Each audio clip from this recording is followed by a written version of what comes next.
Assalamualaikum warahmatullahi wabarakatuh. Alhamdulillah pada kesempatan ini kembali Anda menyaksikan Lensa Pengawasan Podcast Bawaslu Kota Kendari edisi spesial di bulan suci Ramadan. Kami mengucapkan selamat menjalankan ibadah puasa bagi sahabat Bawaslu yang menjalankan. Dan di edisi yang spesial ini kita akan membahas tema mengenai mimbar demokrasi, politik bersih sebagai ibadah. Dan untuk narasumber kita kali ini adalah sudah hadir Bapak Ustadz Awardin, SPDI MAG. Selamat datang, Pak. Selamat datang. Assalamualaikum. Waalaikumsalam warahmatullahi wabarakatuh. Sehat ya, Pak? Alhamdulillah. Alhamdulillah. Sehat, tapi ada suara agak-agak terganggu nih 2 hari ini kemarin. Kebanyakan tadarus mungkin, Pak Ustadz. Ya, mungkin salah satunya itu ya. Alhamdulillah. Masyaallah. Ya, teman-teman, sahabat Bawaslu, selain sebagai Ustadz beliau yang kami hadirkan pada kesempatan ini sebagai narasumber di Lensa Pengawasan, beliau juga pernah menjadi anggota pengawas pemilu. Dan untuk lebih spesifiknya kayaknya kita harus perkenalan lebih jauh ini, Pak Ustadz, silakan diperkenalkan. Baik, Assalamualaikum warahmatullahi wabarakatuh. Hamdan kasiran kama amar, syada la ilaha illallah, syada Rasulullah, Allahumma shalli ala Muhammad wa Muhammad amma ba'd. Kita bersyukur Allah Subhanahu wa taala. Saya juga berterima kasih pada Bawaslu Kota Kendari, Bu Komisioner Ibu Aulia Nur Iman, SPD, NPD, dan sejajaran Bawaslu Kota Kendari yang telah memberikan kesempatan kepada saya untuk kemudian bisa kembali bernostalgia dengan teman-teman Bawaslu Kota Kendari. Alhamdulillah. Salawat dan salam kita juga sampaikan kepada Nabi kita Muhammad SAW. Saya sendiri tidak asing di kantor ini pun juga. Saya tidak asing karena kurang lebih 4 tahun saya berkantor di sini, dan alhamdulillah pada periode 2023 kemarin saya tidak lagi mendaftarkan diri dengan alasan ingin berkhidmat kembali ke kampus, melanjutkan karir sebagai dosen di Universitas Muhammadiyah Kendari.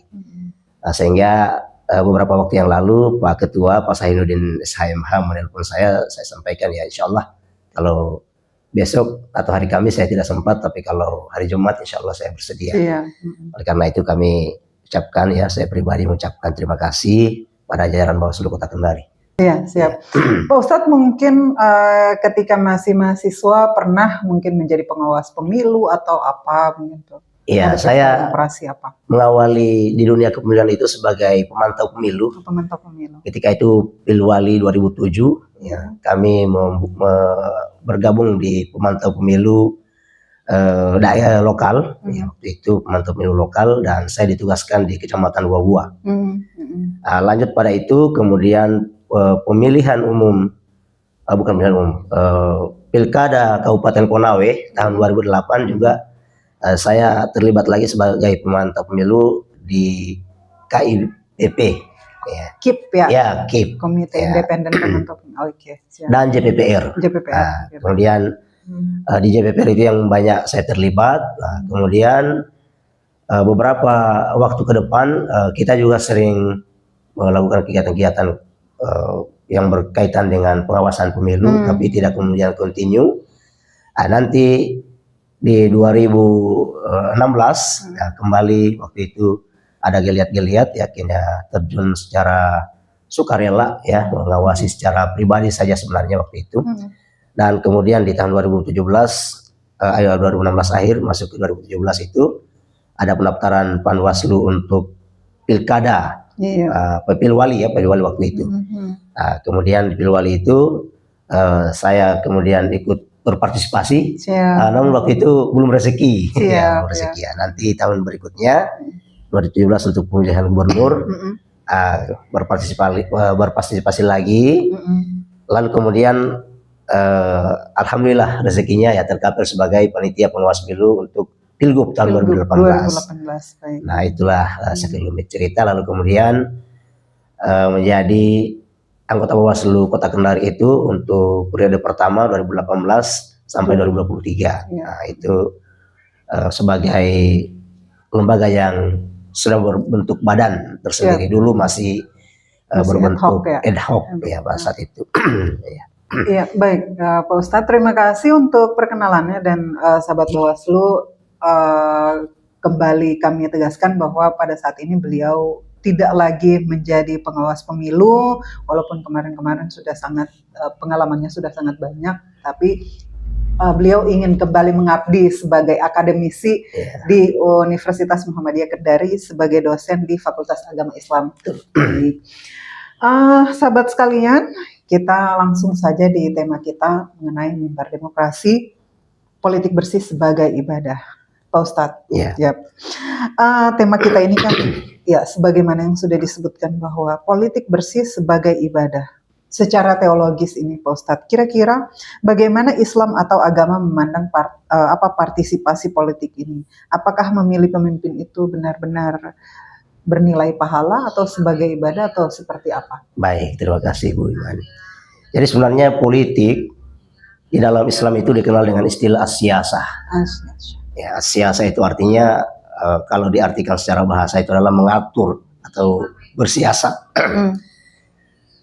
Banyak di kalangan ulama-ulama klasik atau bahkan kita merujuk ke Rasulullah terlebih dahulu, beliau itu menerapkan sistem politik sebenarnya, dan itu salah satu pemimpin yang paling diakui di dunia kepemimpinan itu adalah Muhammad Rasulullah SAW.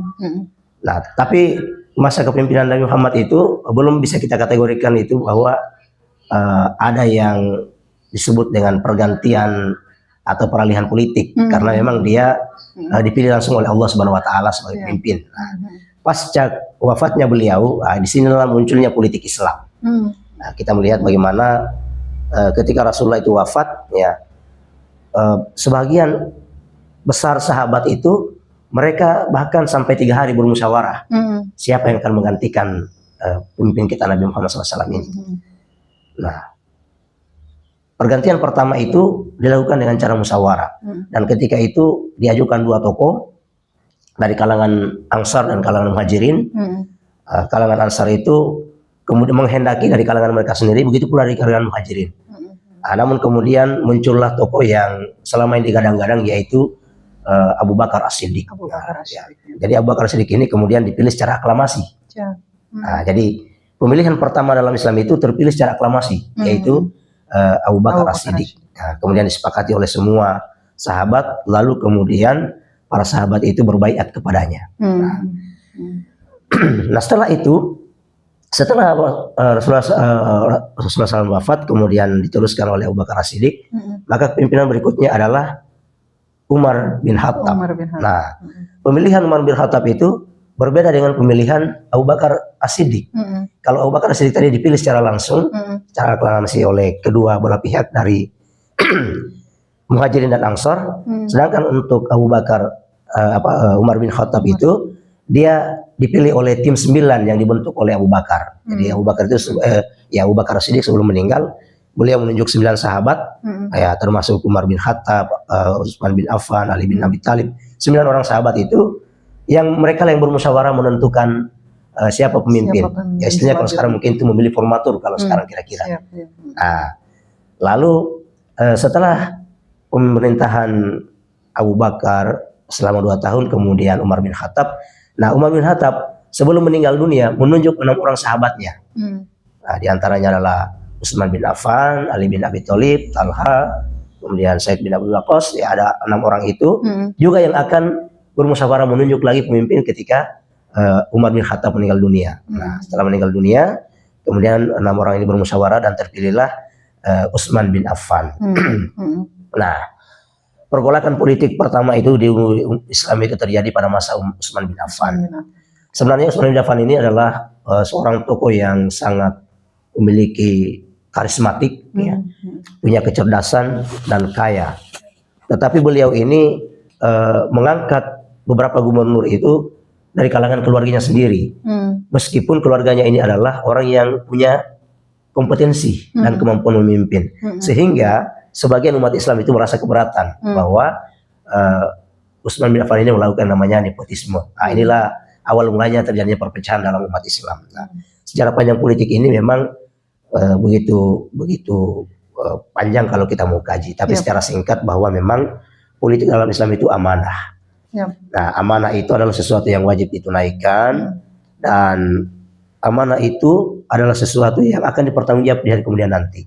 Maka sebagai seorang pemimpin itu ketika dia ingin menjadi pemimpin, maka ketika melakukan proses-proses untuk menuju kepemimpinan itu, ya semestinya menjadi rujukannya adalah Al-Quran dan hadis. Nah, di dalam Al-Quran itu misalnya di Quran surat An-Nisa ayat 58, ya Allah menyatakan bahwa sesungguhnya pemimpin itu adalah amanah, dan amanah itu akan dipertanggungjawabkan di hadapan Allah Subhanahu wa taala.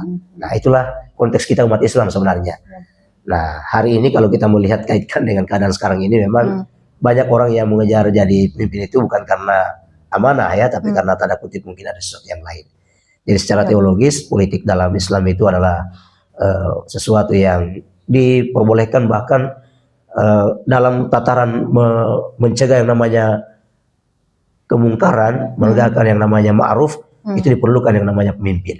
Karena tanpa pemimpin itu akan sulit membasmi yang namanya kejahatan, kemaksiatan, dan tanpa pemimpin akan sulit pula untuk kemudian kita ya namanya menegakkan yang namanya kebaikan. Sekira begitu kalau. Baik, Pak Ustadz, itu di zaman ini ya, proses politik yang pertama. Baik, Pak Ustadz, tapi kan kalau kita melihat di masa kini ya, masa kini, banyak orang menganggap bahwa politik itu kotor dan kejam. Nah, bagaimana cara kita mengubah? Kita kira-kira bagaimana formulasi kita untuk mengubah pola pikir masyarakat kita ini supaya proses demokrasi itu bisa sebagai proses atau sarana untuk berbuat baik. Baik. Jadi sebenarnya kalau saya melihat yang sering kita dengar istilah politik itu kotor, bagi saya itu adalah stigma saja sebenarnya. Stigma karena mungkin orang-orang yang tidak memahami apa itu politik ya, sehingga memiliki yang namanya kesimpulan sendiri bahwa politik itu kotor. Tapi pada prinsipnya kalau dalam Islam itu politik itu adalah sesuatu yang saya katakan tadi bahkan dibolehkan, bahkan itu adalah sesuatu yang menjadi tonggak untuk membangun peradaban. Kalau kita melihat menghubungkan dengan kejayaan Islam di masa setelah Rasulullah wafat, masa Khulafaur Rasyidin, ya, masa Bani Umayyah sampai kemudian masa Bani Abbasiyah, itu dipengaruhi oleh pimpinannya. Maka dalam Islam itu disebut oleh Rasulullah dalam hadisnya, kullukum ra'in wa kullukum an ra'iyatihi wa kullukum an ra'iyati mas'ulun an ra'iyatihi. Saya akan lupa hadisnya ini. Bahwa setiap kamu adalah pemimpin dan setiap pemimpin itu akan dimintai pertanggungjawabannya. Nah, kalau kita menganggap bahwa politik itu kotor, lalu siapa yang akan memimpin kita? Nah, sekarang kita tarik di masa kekinian, di negeri kita misalnya. Kalau kita beranggap bahwa politik itu kotor, maka apakah kita akan membiarkan orang selain Islam memimpin kita? Sementara dalam Al-Quran dikatakan bahwa di Quran Al-Maidah ayat 51 disebutkan bahwa kita tidak boleh mengambil pemimpin dari Yahudi, Nasara, atau yang bukan Islam lah. Nah, kenapa? Karena Islam itu sangat menginginkan ada pemimpinnya dari kita sendiri. Nah, karena kemudian tertatanya bagusnya sebuah negara itu tergantung dari pemimpinnya. Nah, kita bisa mengambil contoh misalnya pada masa Khalifah Umar bin Abdul Aziz ya, di Bani Umayyah itu, beliau itu memimpin dengan sangat elegan ya, dengan sangat bertanggung jawab. Bahkan ketika ada tamu, beliau bertanya, ini urusan pribadi atau urusan negara? Kalau urusan negara, maka beliau akan memberikan fasilitas negara. Nah, tapi kalau urusan pribadi, maka lampu pun dimatikan. Ya, lampu pada saat itu ya masih mungkin lilin atau apa ya, karena belum ada listrik yang seperti kita ini. Maka karena menurut dia itu fasilitas negara yang perlu dipertanggungjawabkan oleh negara, maka tidak boleh dipergunakan untuk kepentingan pribadinya. Nah, itulah pemimpin yang kita rindukan seperti itu. Di negara kita ini bisa saja kalau semuanya itu sadar.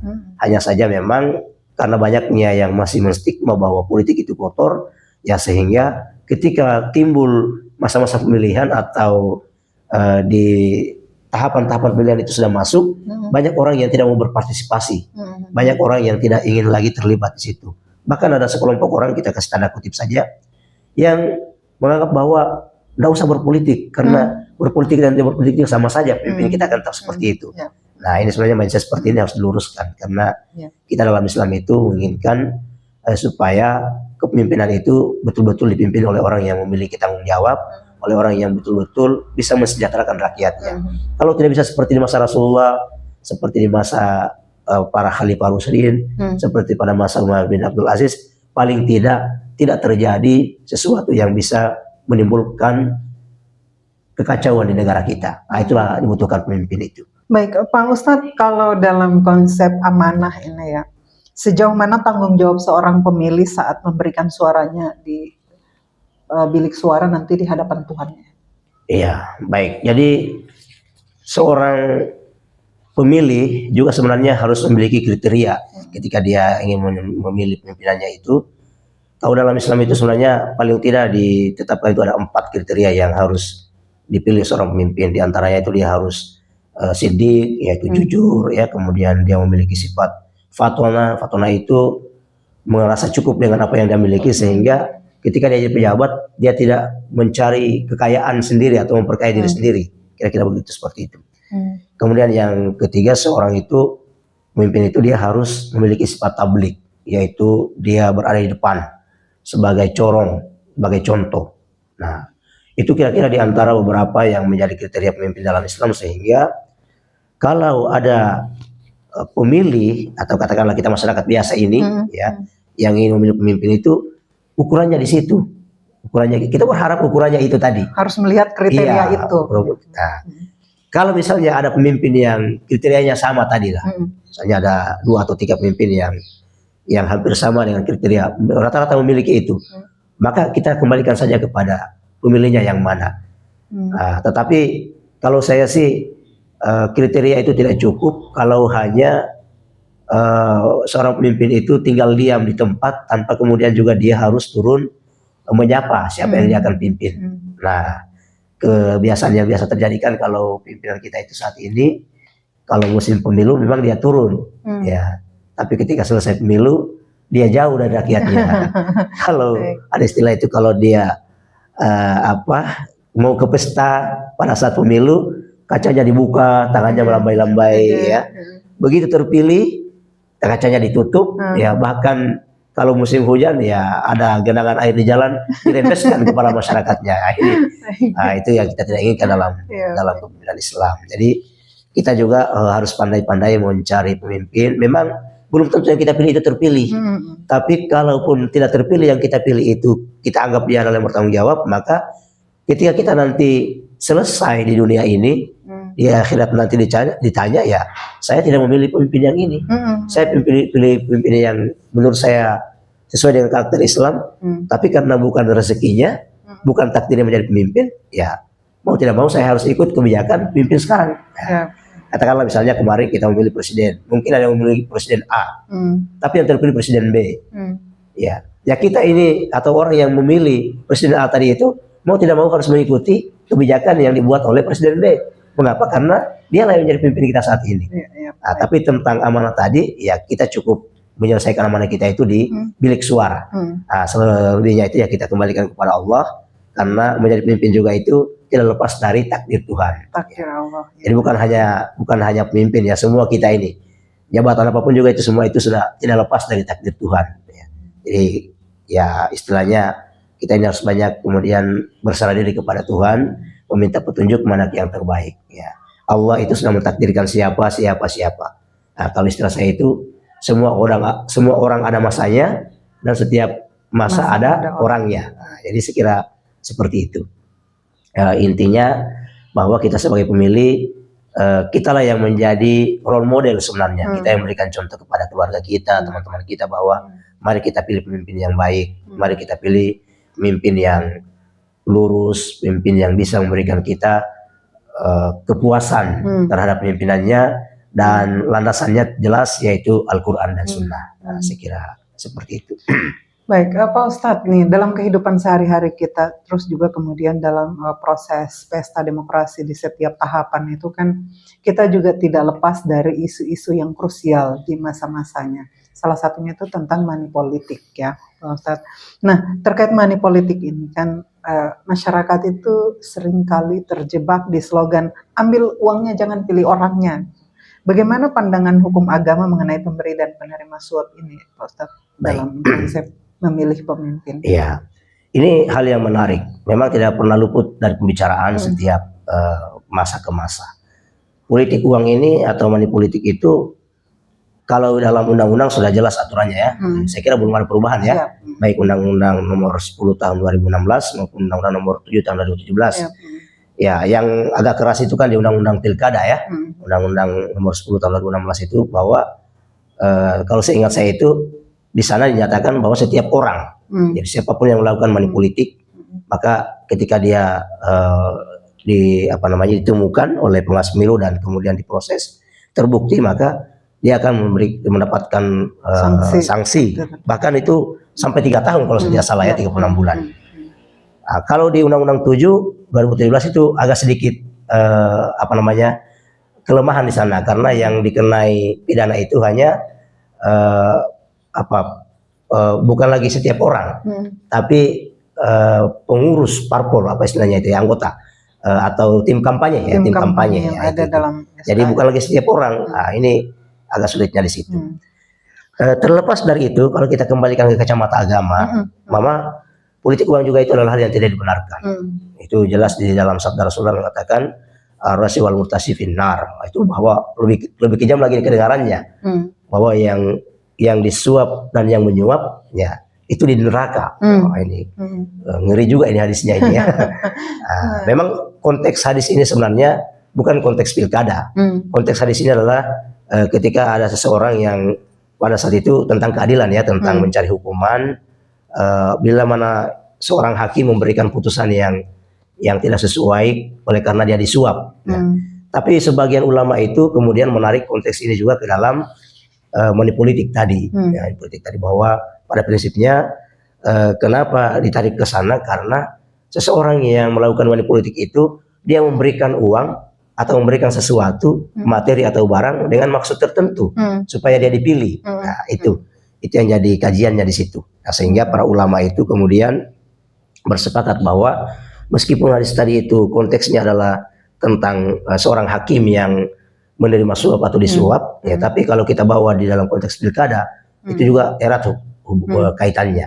Nah, sehingga kalau menurut saya sih kacamata agama itu memang penyuap dan disuap itu masuk laknat Tuhan. Nah, itu agak berat juga kita menyampaikan ini, tapi itulah kondisi dan realitanya. Nah, hanya saja banyak masyarakat kita itu yang justru memberikan slogan tadi itu, ya, ambil uangnya, jangan pilih orangnya. Nah, ini sebenarnya pembohongan kalau saya. Kenapa itu terjadi? Karena para calon-calon juga sebenarnya yang memanjakan masyarakat. Kalau saya menyebutnya memanjakan masyarakat ya. Kenapa? Karena dia yang menyiapkan. Jadi ada juga seorang pemimpin mengatakan bahwa ini bukan money politik, ini transport saja katanya ya. Ada juga yang begitu untuk menghindari mungkin tadi ya. Bahkan ada yang lebih halus lagi. Ini Pak, kami berikan bukan dalam rangka untuk milik kami ya, ini sedekah kami kepada bapak-bapak. Adakah sedekah? Jadi ya, karena dihubungkan dengan sedekah sehingga seolah-olah itu menjadi Islami, seolah-olah itu menjadi sesuatu yang dibolehkan dalam Islam. Ya, tapi kalau niatnya sebenarnya tulus untuk bersedekah ya tidak ada masalah. Karena sedekah juga itu tidak bisa kita pungkiri, tidak bisa kita larang orang bersedekah. Apalagi kalau pilkada itu bersama dengan bulan Ramadan. Nah, itu memang pernah terjadi beberapa kasus yang lalu ya. Itu memang agak sedikit riaknya cukup tinggi. Nah, tapi walaupun demikian, kalau bisa kita hindari lagi namanya politik. Ya. Tapi kita bukan hanya kalau bisa, tapi kita berusaha untuk bisa menghindarinya. Menghindari itu. Ya.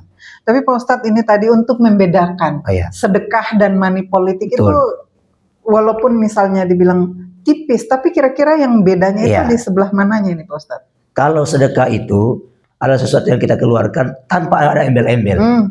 Lillahi ta'ala saja. Kita sholat, tiba-tiba di depan kita lewat kotak amal. Kita ambil saja uang, kita kasih masuk. Tidak ada niat kita untuk apa di situ supaya dipilih, tidak ada.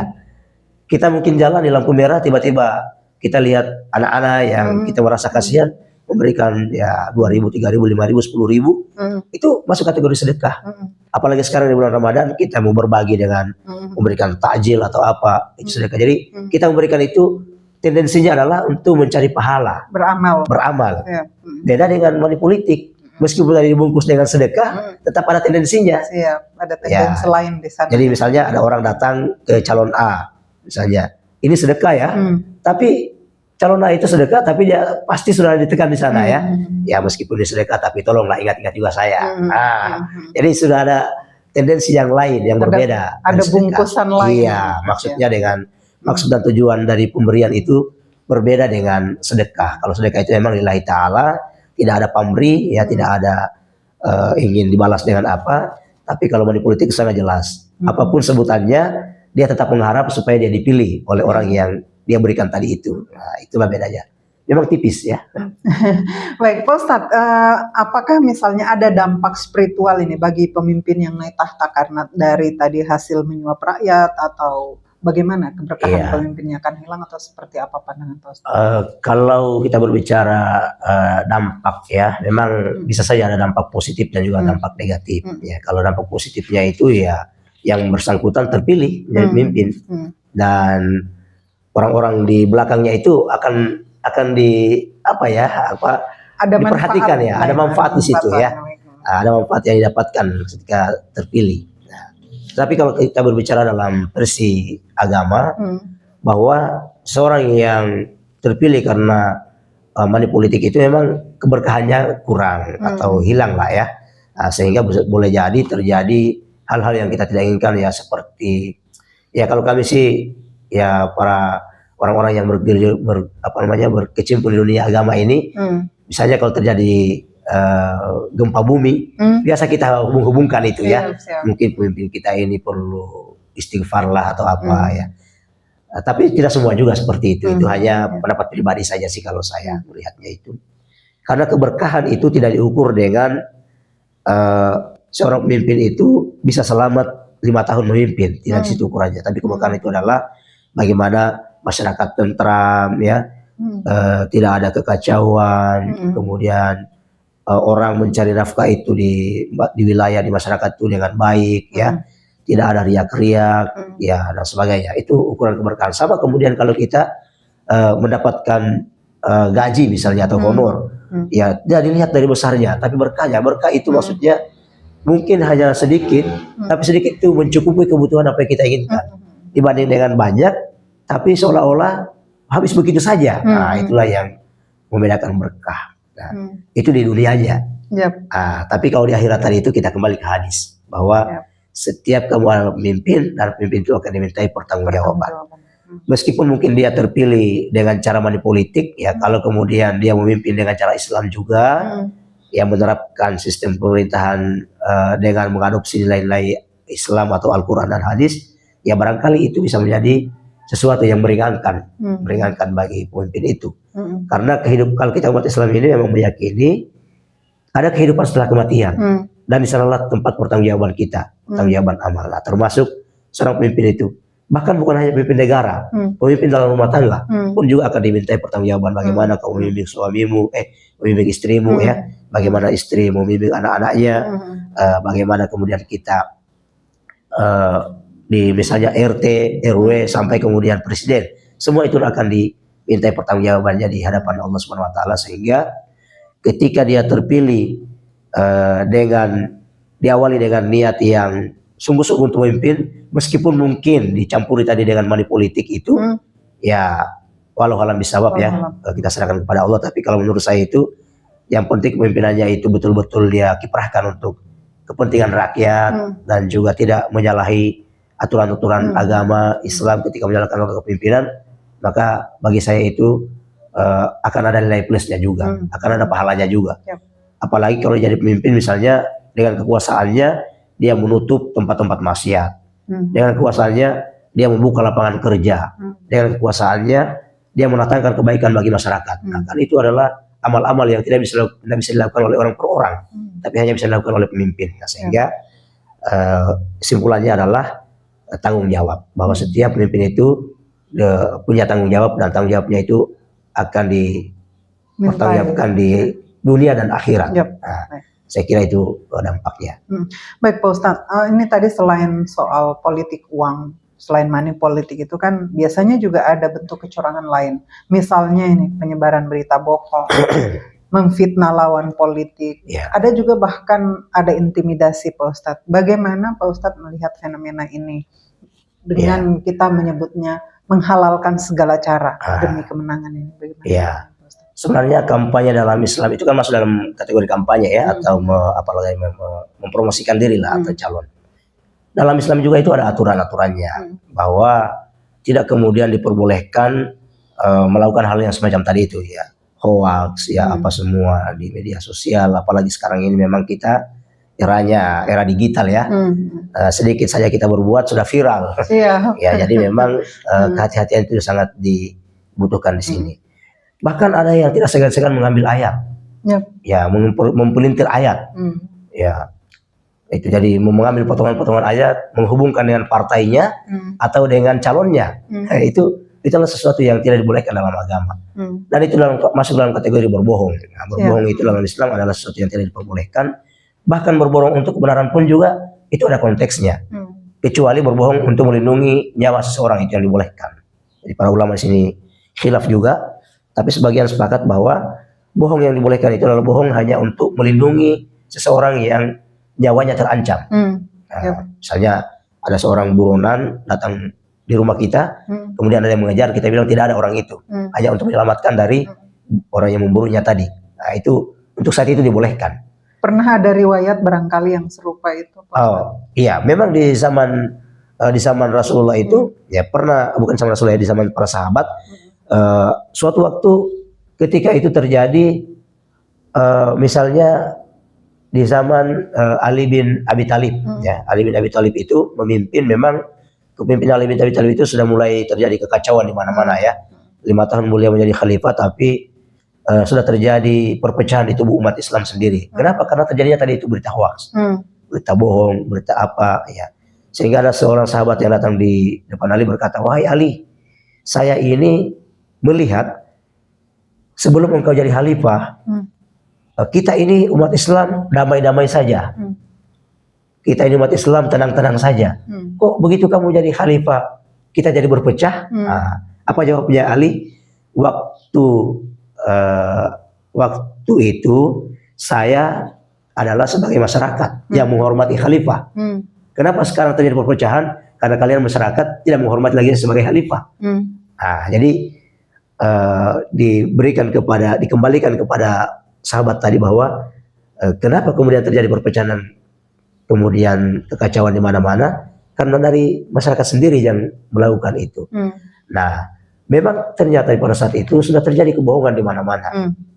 Misalnya ketika salah seorang yang membunuh Ali bin Abi Thalib ya, Abu Muljam, dia adalah penghafal Quran, orang yang sangat masa Islamnya itu sangat apa istilahnya, religius, menjalankan Islam dengan sangat baik ya.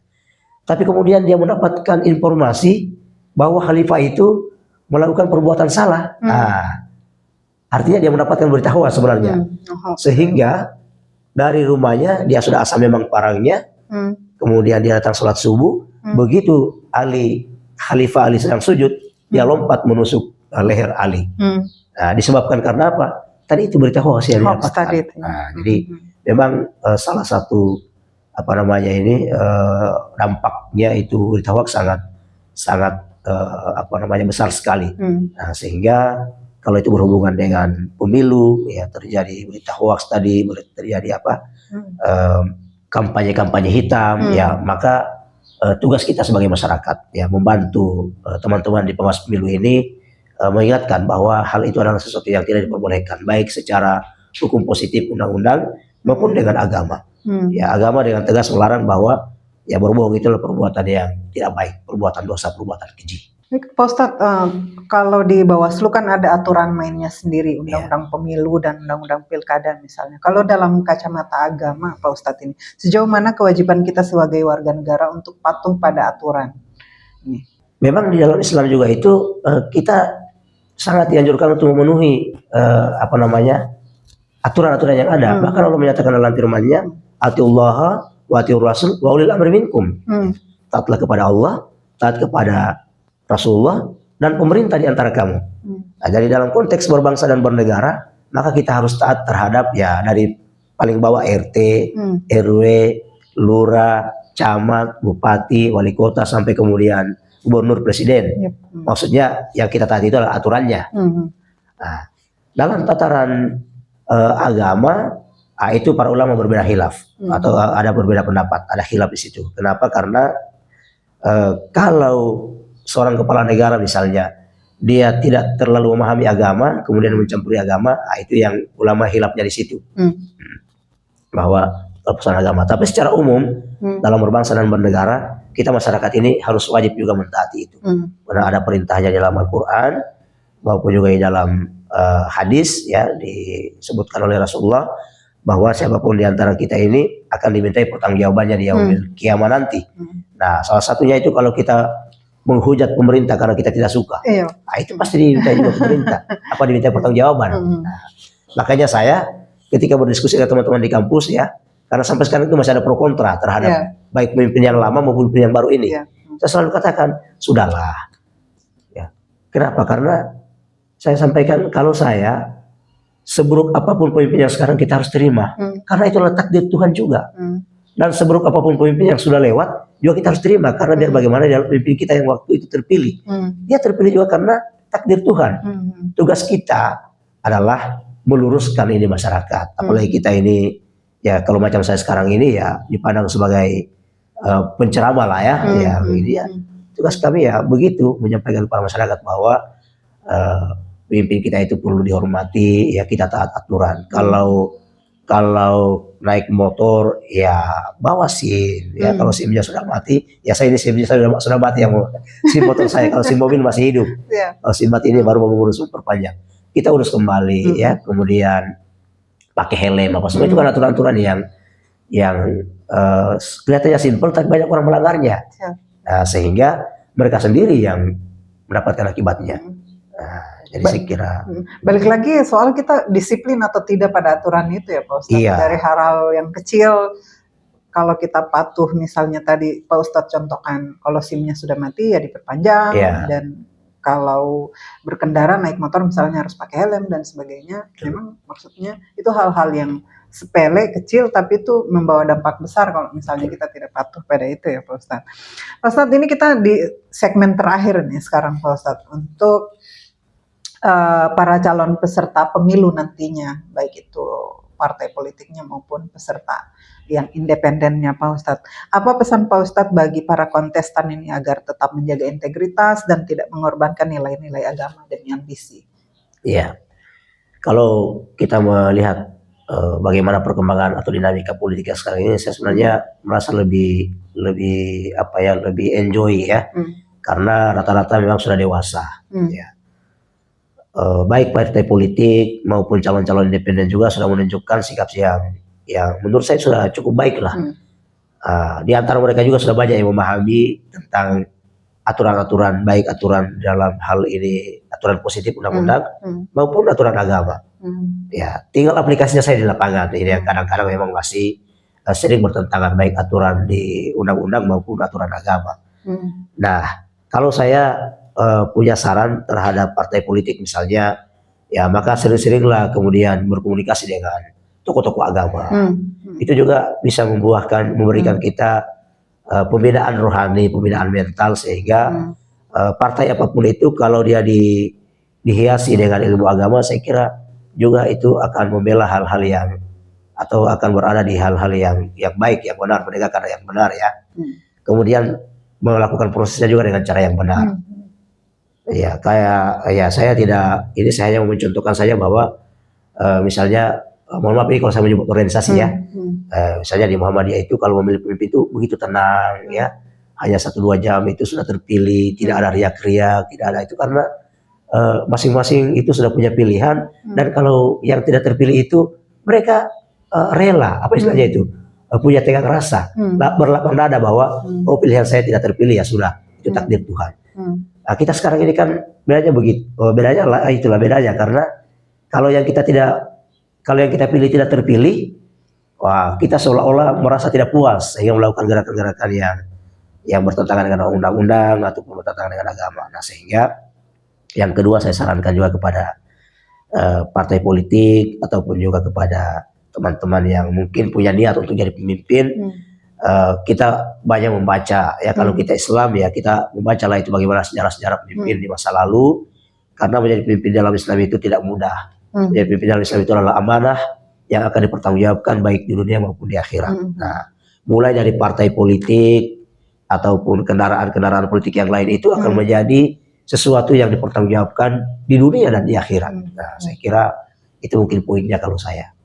Baik Pak Ustadz, kalau untuk masyarakat Kota Kendari ini, bagaimana tips memilih pemimpin yang baik sesuai dengan kriteria agama di tengah godaan materi yang biasanya masif dilakukan? Iya, kalau saya melihat di Kota Kendari ini karena masyarakatnya sudah majemuk ini ya, bukan hanya ya sudah bahkan sudah heterogen ya, sudah heterogen kalau saat ini sudah berbagai macam suku bangsa yang ada di sini. Ya, tapi kalau kita melihat hasil pemilu kemarin itu saya cukup bergembira juga, turut bergembira bahwa meskipun ada perbedaan pandangan, ya namanya juga masyarakat pasti ada lah.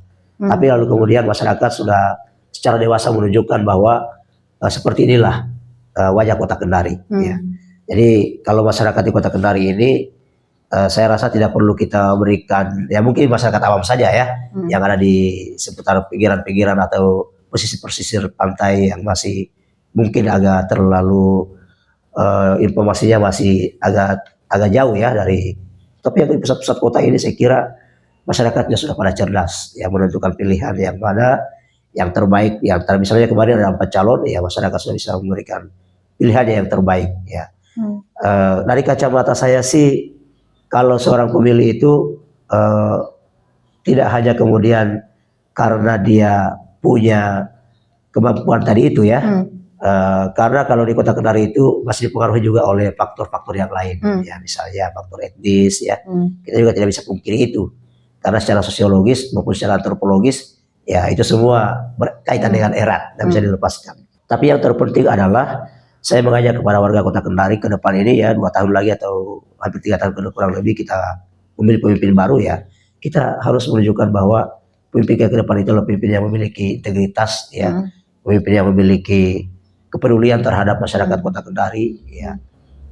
Kalau ada warga Kota Kendari yang mungkin secara ekonomi dia sangat membutuhkan ya, kemudian pemimpin itu secara cepat dan tanggap ya, atau misalnya sekarang ini musim hujan banjir ya mana-mana ya, kalau saya melihat sekarang ini alhamdulillah pemerintah kota ini cukup gesit ya untuk melakukan penanganan banjir ya, seperti itu kira-kira. Jadi mudah-mudahan ke depan kalaupun juga bukan wali kota yang sekarang ini, yang lain yang terpilih seperti itu juga, seperti yang lalu-lalu, wali kota yang lalu-lalu juga sama, bagaimana mereka itu menunjukkan kinerja yang baik, maka kita warga Kota Kendari ini menjadi penentu untuk terpilihnya pemimpin yang baik seperti itu.